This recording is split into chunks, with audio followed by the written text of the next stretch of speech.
마라나타 주님 다시 오시옵소서. 이것이 우리 모두의 신앙의 고백이 되어야 될 줄로 믿습니다. 하나님께서 이 찬양 기뻐 받으신 줄로 믿습니다. 감사합니다. 계속해서 우리 창세기 이야기 쭉 이어가고 있습니다. 아브라함이 롯과 함께 가나안 지역으로 와서 서로 재산이 많아져 가지고 갈등이 왔습니다. 그래서 지난주에는 어떻게 하면 갈등의 문제를 해결할 수 있을까 말씀을 나눴었고, 그래서 네가 우하면 나는 좌하겠고 나는 좌하면 내가 우하겠다. 그래서 서로 이제 나눠서 살게 되었죠. 롯과 그 가족들은 아주 비옥해 보이는 소돔과 고모라라고 하는 곳에서 살기 시작을 했습니다. 그런데 그 소돔과 고모라가 아주 죄가 가득한 곳이었던 것을 알 수가 있습니다. 그래서 하나님께서 소돔과 고모라를 멸망하시기로 결정을 하고 롯의 가족을 구원하기 위해서 하나님의 천사를 보내죠. 그리고 천사가 도착을 했습니다. 그런 상황 속에 있을 때 오늘 말씀해 보면은 이 동네 사람들이 막 몰려와요. 동네 사람들이 몰려와서 했던 것이 뭐냐면 5절에 우리가 그들을 상관하리라 그러면서 내놓으라는 얘기입니다. 한국말로 상관이라고 되어 있지만 NIV 성경에 보면 이것이 성관계로 되어 있죠. 바로 이 동성애자들이 몰려와가지고 아마 이 천사들이 잘생긴 남자의 형상으로 나타난 것 같습니다. 내놓으라고 막 얘기를 합니다. 그때 이 롯이 그 문제를 해결하는데 아주 희한한 방법으로 해결하죠. 7절에 보면은 나가서 내 형제들아 이런 악을 행하지 말라 한 다음에 8절에 보면은 내게 남자를 가까이 아니한 두 딸이 있노라 청컨대 내가 그들을 너에게 이끌어 내리니 너의 눈에 좋은 대로 그들에게 행하고. 굉장히 이해하기 어려운 그런 내용입니다. 손님을 보호하기 위해서 사랑하는 두 딸을 내놓고 성적인 놀이개감으로 내놓는 그런 아버지의 모습을 여기서 보게 되죠. 어떻게 이런 일이 있을 수 있을까? 그래서 궁금해가지고 제가 주석을 한번 찾아봤더니 주석에서는 어떻게 설명을 하냐면 아마도 롯이 그렇게 말은 했지만 그리고 이제 딸들을 내보냈지만 그 사람들이 딸을 해칠 거라고 생각은 안 했다. 왜냐하면 동성연애자들이고 남자들을 좋아하는 사람이니까 우리 딸을 내놔봤자 별로 관심이 없었을 것이다. 그러니까 그렇게 했을 것이다. 어쨌든 좀 이해가 안 되는 그 힘든 그런 상황입니다. 그만큼 그 지역이 악이 가득했다는 얘기입니다. 이 롯의 모습을 우리가 보면서 그가 하나님을 믿는다고 했지만 사실은 그 믿음이 연약한 사람이었던 것 같아요. 악을 해결하기 위해서 또 다른 악한 방법으로 그 문제를 해결하려고 하는 그런 모습을 보게 됩니다. 그런 면에서 하나님을 믿는다고 하지만 여전히 이 세속적이고 육적인 그런 믿음을 가진 사람이라고 할 수가 있죠. 그러나 하나님께서는 그들을 구원하시기를 원하시요. 부족하지만 그러나 하나님 믿고 거기까지 아브라함과 함께 따라왔던 롯을 구원하기 위해서 17절에 보면은 도망하여 생명을 보존하라 그렇게 명령을 하십니다. 부족하지만 그래도 구원하시는 그런 하나님의 은혜를 여기서 보게 되죠. 저는 이 롯의 모습을 보면서 우리의 모습이 거기에 좀 있는 것이 아닌가 그런 생각을 해보게 돼요. 우리가 믿는다고는 하지만 여전히 세상적인 또 그런 육신적인 모습을 버리지 못하고 있는 우리의 약한 모습. 그렇지만 하나님께서 여전히 은혜로 우리에게 다가오시면서 내 생명을 보존하라 그리고 말씀하시고 있는 그런 음성을 오늘 우리가 듣게 됩니다. 생명을 보존하라. 생명을 보존하라. 이 생명이라고 하는 것은 지금 물론 여기서 육신적인 생명을 말씀하고 있지만 성경 전체에서 보면 생명이라는 단어가 많이 나옵니다. 특별히 신약에서 나오는 생명이라고 하는 것은 육신을 뛰어넘는 영적인 생명을 얘기하는 것이 우리 안에 있는 내면의 생명을 얘기하는 것이 믿음으로 말미암아 하나님께서 우리에게 주신 그 생명을 말씀하는 것입니다. 오늘 이 말씀을 우리에게 주신 그 생명 예수 그리스도를 통해서 우리에게 주신 그 생명을 잘 보존하고 또 풍성케 하기를 원하시는 하나님의 그 마음을 오늘 우리가 느껴야 될 줄로 믿습니다. 예수님께서 요한복음 10장 17절에서 말씀하시기를 내가 온 것은 양으로 생명을 얻고 또 풍성케 하려는 것이라 그렇게 말씀하셨어요. 그래서 오늘 우리가 말씀을 읽으면서 스스로 질문해야 될 것이 어떻게 하면은 내 생명이 유지가 되고 하나님이 주신 그 생명이 흘려버리지 않아지고 더 풍성케 될 수 있나요? 이런 질문을 가지고 오늘 본문을 읽어가면서 몇 가지 하나님께서 주시는 말씀을 우리가 드려야 되겠습니다. 첫 번째로는 우리의 생명을 유지하고 우리의 생명을 풍성케 하기 위해서는 하나님의 말씀을 신중하게 들으라는 말씀으로 우리가 주님의 메시지를 받게 됩니다. 오늘 본문을 보니까 천사들을 통해서 주신 하나님의 말씀 롯이 받습니다. 그리고 그것을 가지고 딸과 앞으로 이제 결혼할 사위가 있었는가 봐요. 그 사위들을 모아놓고 전달을 합니다. 하나님께서 이 성을 멸할 것이니 일어나 떠나라. 하나님의 말씀을 전했습니다. 이때에 앞으로 사위될 그 사람들이 어떻게 응답했는가가 14절에 나오고 있어요. 그의 사위들은 농담으로 여겨더라. 하나님이 주신 말씀을 농담으로 여겼어요. 하나님의 말씀을 우습게 생각했단 말이죠. 심각하게 들어야 되는데 그 말씀을 우습게 알고 농담으로 듣다 보니까 그 말씀에 순종하지 않게 되고 그래서 소돔과 고모라에 남게 되고 결국은 멸망을 당하게 되었다고 하는 것을 우리가 알 수 있어요. 왜 이 사위들이 농담으로 여겼을까? 롯이 제대로 전달을 못했을까? 성경에 보니까 그런 것 같지는 않습니다. 아마도 이 사위들이 믿음이 없어서 그 말씀을 진지하게 듣지를 못한 거예요. 하나님께서는 우리에게 말씀을 주시는데 두 가지 방향으로 말씀을 하십니다. 하나는 우리에게 명령의 말씀이 있어요. 이렇게 하라, 저렇게 하라. 또 한 가지 말씀은 우리에게 약속의 말씀입니다. 이렇게 내가 너희들에게 앞으로 해줄 것이다. 은혜에 대한 말씀이죠. 명령의 말씀, 또 약속과 은혜의 말씀, 이 두 가지가 있어요. 그런데 우리는 이 약속과 은혜의 말씀은 아멘하고 너무 듣기 좋아하고 할렐루야 그러고 잘 받습니다. 그런데 명령의 말씀에 대해서는 좀 부담스러워해요. 좀 안 들었으면 좋겠다고 생각해요. 별로 심각하게 듣지 않습니다. 이러한 어떤 하나님께서 주시는 심판의 메시지에 대해서도 그냥 믿음 안에 잘 살라고 하시는 말씀이겠지 그러면서 심각하게 그 말씀을 받지 않아요. 그러다 보니까 순종하지 않게 되고 그러다 보니까 믿음이 변화되지 않게 되는 반쪽 믿음을 가진 자가 되어버리고 만다고 하는 것입니다. 우리는 주님의 말씀을 심각하게 이 세상을 창조하시고 주관하시는 하나님의 음성으로 들어야 될 줄로 믿습니다.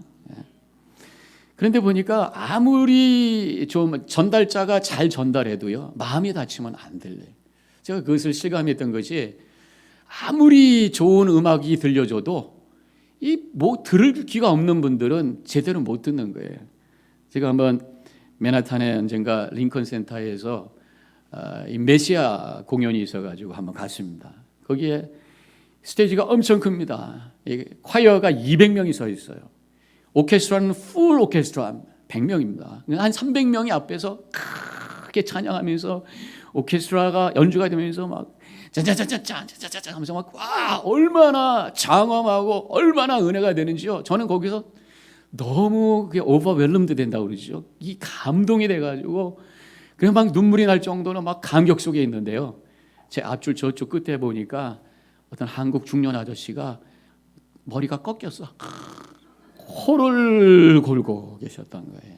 옆에 있는 분이 쿡 쳐서 깼습니다만은 그러한 상황 속에서 코를 골고 있다고 하는 거 참 너무 다르다 이런 생각을 해보면서 그분은요 별로 음악에 대해서 관심이 없는 분이시고 또 예수님에 대해서 메시아로 고백하는 분이 아니기 때문에 아무리 장엄한 음악도 그분에게는 자장가인 거예요. 자장가 안 들린다 그런 말이죠. 이게 잔다는 얘기가 나오니까 한번 제가 여러분들이 혹시 말씀을 듣거나 예배 드리거나 뭘 강의를 들을 때 잠이 올 때 이 잠을 쫓는 방법이 뭐가 있을까 한번 제가 찾아봤어요. 인터넷에서 여러 가지가 있는데 세 가지만 이제 정리해봤는데 한 가지는 숨을 싹 들이신 다음에 끝대로 쫙 내뱉어 끝까지 뱉으신 다음에 스톱 하고 얼굴이 빨개져서 죽기 직전까지 기다리시다가 하면 잠이 확 사라져요. 그리고 혀 끝을 이로 잘근잘근 씹으시면서 신경을 자꾸만 자극하면 정신이 든대. 또 한 가지는 좀 민망하지만 항문을 꼭 조이고 있으래. 그러면 정신이 난다고 그래. 그 말고도 저희들이 제가 한번 생각을 해봐요. 여러분들이 예배를 집중하면서 하나님의 말씀에 마음을 열고 말씀을 심각하게 집중하면서 들을 수 있는 방법이 뭘까? 자꾸만 딴 생각이 오고 졸리고 그럴 때 필기하세요. 필기. 말씀을 한번 들어서 이것은 내가 정리해 봐야겠다. 나중에 읽어도 무슨 말씀인지 기억날 정도로 한번 해봐야 되겠다. 필기하면 정신 바짝 들어가지고 잘 들어와요. 또 한 가지는요. 금요일날 일찍 주무세요. 일찍 주무세요. 토요일이지. 토요일날 일찍 주무세요. 주일날 준비하면서 일찍 주무세요. 늦게까지 이제 내일이면 이제 휴일이니까 그러면서 늦게까지 드라마 보시다가 새벽까지 드라마 보시다가 제대로 잠 못 주무시고 나오셔가지고 그냥 반쯤 눈이 감으셔서 예배드리시고 머릿속에 빙빙빙 어저께 봤던 드라마가 왔다 갔다 하고 기도하는데 성은이 만극하나이다 이러고 앉아 있다면 어떻게 예배가 제대로 어떻게 하나님의 말씀이 제대로 들리겠냔 말이죠. 또 예배를 나오실 때 여러분들의 마음속에 오늘 예배를 통해서 하나님 한 가지만이라도 내가 깨닫기 원합니다. 한 가지만이라도 하나님의 음성 듣기를 원합니다. 말씀을 통해서 찬송가 가사를 통해서 성가대의 가사를 통해서 찬양의 가사를 통해서 한 가지만이라도 하나만이라도 하나님의 은혜를 깨닫기 원합니다. 이런 간절한 마음을 가지고 나와서 집중하며 예배드릴 때 성령께서 역사하셔서 내 영의 감각을 세워주시고 그래서 말씀이 들려지고 그래서 풍성한 하나님의 은혜와 생명력으로 충만한 예배가 될 줄로 믿습니다. 우리가 감화와 감동이란 말이 있잖아요. 예배 드릴 때 우리 감화와 감동이 있으셔야 돼요. 이 감화와 감동은요, 성령께서 역사하실 때 가능한 거예요. 말씀이 내 영혼에 터치할 때, 찬양이 내 영혼에 터치할 때 감화와 감동이 되는 것입니다. 내 생각과 논리를 내려놓고 겸손히 사모하는 심령으로 주님 앞에 납작 엎드려서 주님을 바라볼 때에 감화와 감동의 역사가 일어나고 그래서 그것이 내 영혼의 생명을 충만케 하셔서 은혜 가운데 승리의 삶을 살게 될 줄로 믿으시기를 바랍니다. 두 번째로요, 우리의 생명을 풍성케 하고 내 생명을 유지하기 위해서 어떻게 해야 될 것인가. 오늘 본문 말씀을 통해서 두 번째 주시는 말씀은 하나님의 강권하심을 은혜로 고백해라. 강권이라고 읽어야 되는지 강권이라고 읽어야 되는지 헷갈렸는데 이 강권 성경에 보면은 많이 나와요. 오늘 본문의 말씀은 없지만 이 강권이라는 단어가 여러 번 나오고 있습니다. 사전에 찾아보니까 보통 때는 별로 쓰지 않습니다만 성경에 많이 나와요. 사전에 찾아보니까 이 강권, 내키지 않는 것을 억지로 권함. 하나님께서 우리가 안 움직이시니까 강권하실. 말씀도 보면은 부탁이라든가 아주 부드럽게 온유하게 말씀하시는 것이 아니라 강하게 명령을 하십니다. 그래서 하나님이 주신 명령에 보면요, 하라는 거예요. 사랑하라 말씀하셨어요. 사랑할래 하지 않으셨어요. 복음 전하라 말씀하셨어요. 복음 전하면 좋을 거야 그렇게 안 하셨단 말이에요. 용서하라 말씀하셨어요. 용서하는 게 좋을 것 같아 그렇게 안 하셨단 말이지. 강하게 우리에게 부탁하신, 강하게 권하시는 말씀, 하나님께서 우리를 살리시기 위해서 그런 말씀을 주신 줄로 믿습니다. 그것이 하나님께서 나에게 주신 은혜라고 고백하는 것이.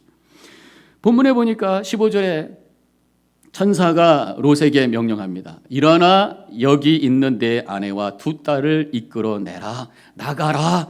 그래야지 너희들이 산다. 그래야지 너희들이 멸망하지 않는다. 강권의 말씀을 주신단 말이에요. 그래도 움직이지 않으니까요. 16절에서 이 천사들이 롯의 손과 아내의 손과 두 딸의 손을 잡아서 바깥으로 끌어내서 거기다 내팽개치고 있는 것을 보게 돼요.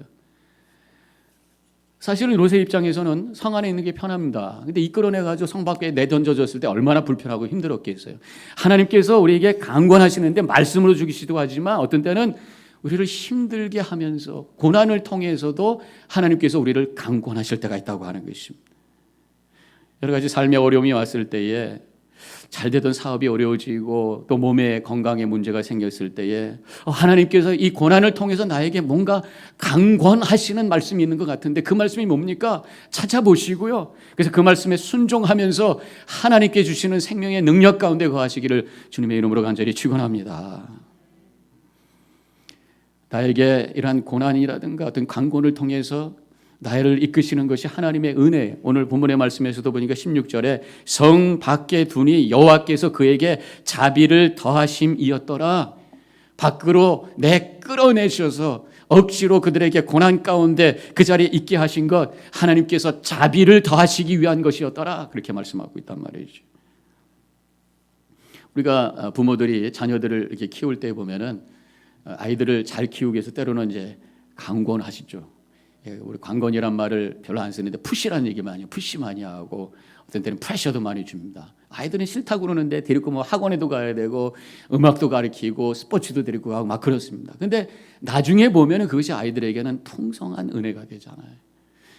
제가 초등학교 4학년 때 우리 어머니가 저를 끌고 어디를 갔어요. 보니까 이 바이올린 학원으로 데리고 간 거예요. 저희들이 좀 약간 시골 비슷한 데 살았는데 조금 이게 좀 번화한 그 도시로 저를 끌고 갔습니다. 차로 한 15분 버스 타고 가야 되는데 그래서 억지로 시작을 한 거예요.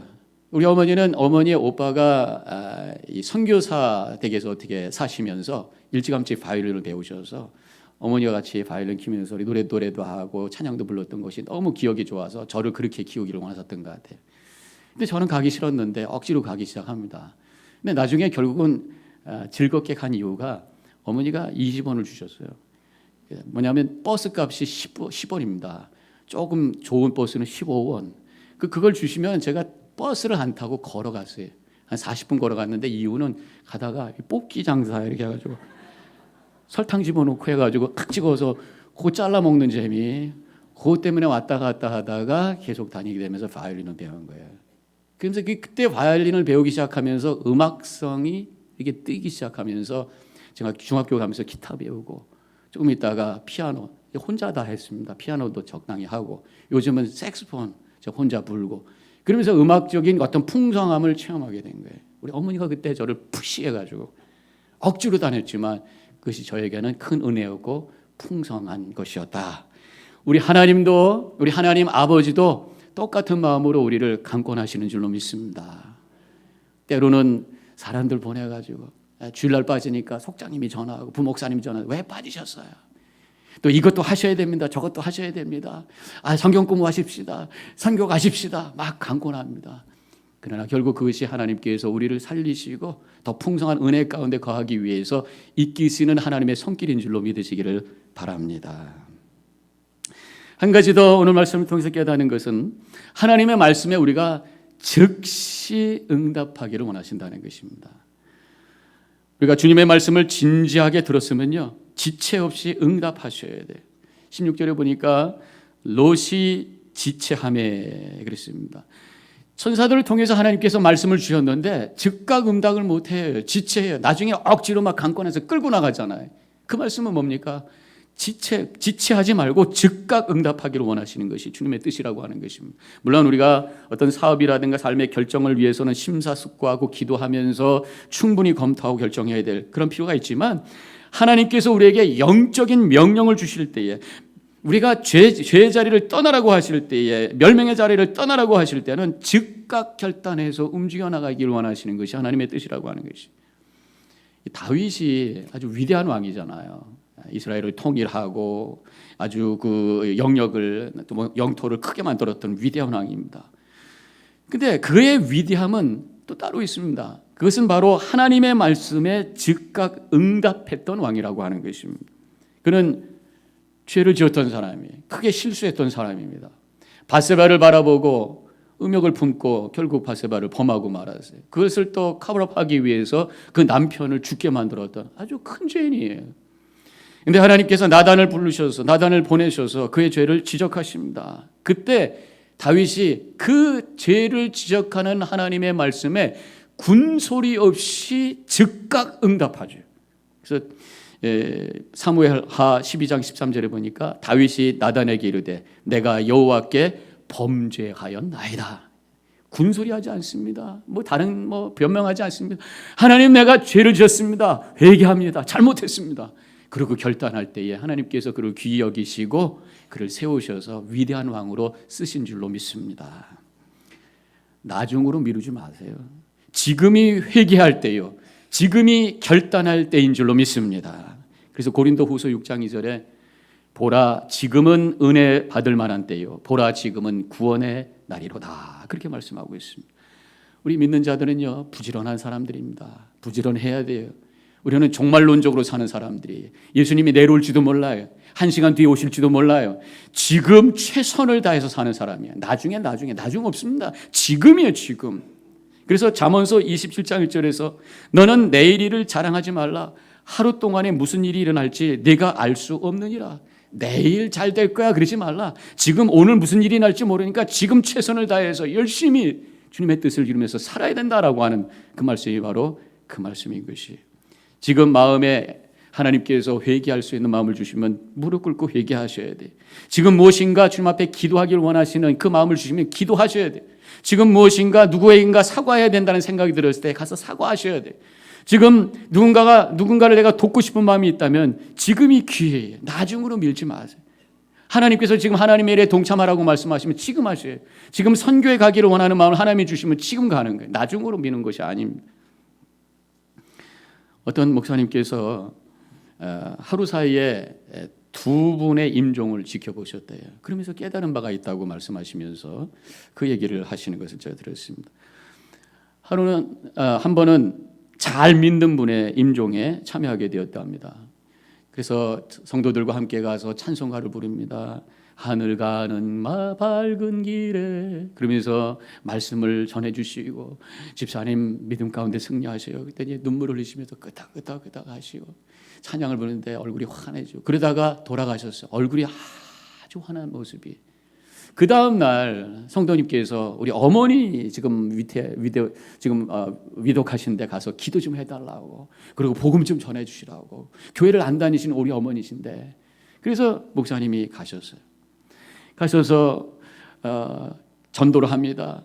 어머니 예수님 믿으셔야 돼요. 그런데 너무 고통스러우니까 그 말이 들리지가 않습니다. 얼굴이 그냥 찡그려져만 있어요.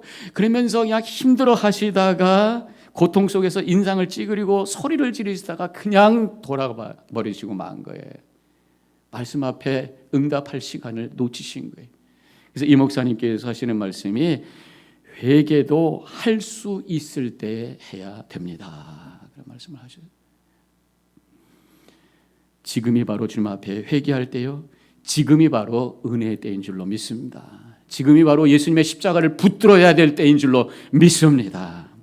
오늘 이 예배를 통해 하나님께서 나를 부르심에 즉각 응답하시고 하나님의 말씀을 깊이 심각하게 그 말씀을 받으시고 때로는 하나님께서 나에게 강권하시는 것이 나를 사랑하시는 주님의 은혜로 고백하시고 결단하시며 주님께서 주시는 풍성한 생명의 능력 가운데 영원을 향해 걸어나가는 우리 모든 성도님들이 되어주시기를 주님의 이름으로 간절히 축원합니다. 기도하십시다.